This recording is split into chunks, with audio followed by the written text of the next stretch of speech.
In a world of forgotten tales and whispered legends, some stories remind us that the greatest magic lies not in what we receive, but in what we choose to give.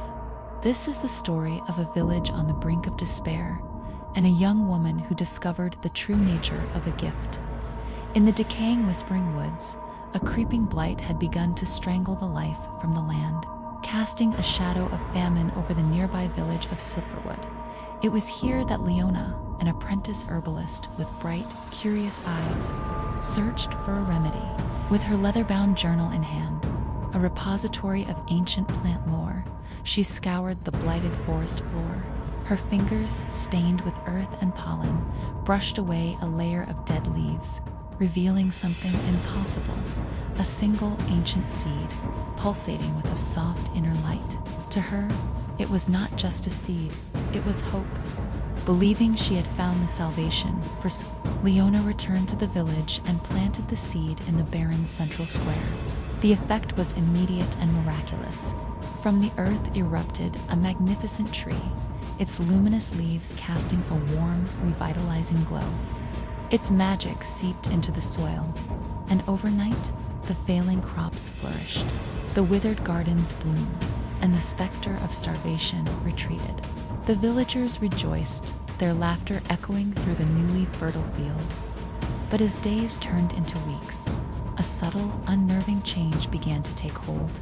A young villager named Kale, once full of life, now moved with a listless, vacant expression, his eyes as empty as the others who mindlessly tended to the magical tree.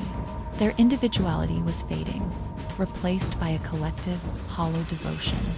Leona watched in horror as she realized her friends and neighbors, including Kale, were losing their memories, their very essence. Desperately flipping through her journal, the terrible truth dawned on her. The tree was not just giving, it was also taking, consuming their life force in exchange for its bounty. Panic and guilt warred within Leona. The village was saved, but its people were lost. Destroying the tree would mean returning to starvation. Yet letting it live meant sacrificing the souls of everyone she loved.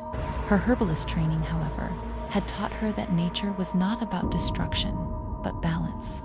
Instead of reaching for an axe, she gathered rare herbs and shimmering mosses, grinding them into a poultice that seemed to absorb the very light from the room. She infused it with a drop of her own blood, a piece of her own life essenza, gift freely given, not taken. With the glowing offering held before her, she walked toward the great tree, not as a destroyer, but as a supplicant.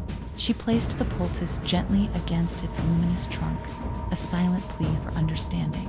The moment her offering touched the bark, the tree did not wither, but instead flooded with a soft, ethereal light. From its core emerged a gentle, luminous entity of light. It did not speak in words, but filled Leona's mind with images and feelings of profound loneliness, and a deep-seated ignorance of the harm it was causing. It had only sought connection, not consumption. As this understanding flowed through Leona, a wave of gentle energy washed over the village. The vacant expressions on the villagers' faces melted away. The first to stir was Kale, his eyes blinking back to clarity. He looked at Leona, his gaze filled not with emptiness, but with profound gratitude.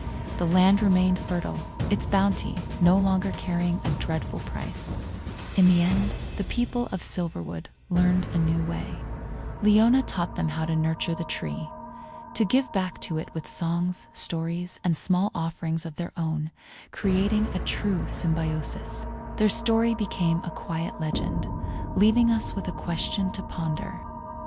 Is a gift truly a gift if it takes something precious in return? Or does true magic lie not in the power to take, but in the choice to give back?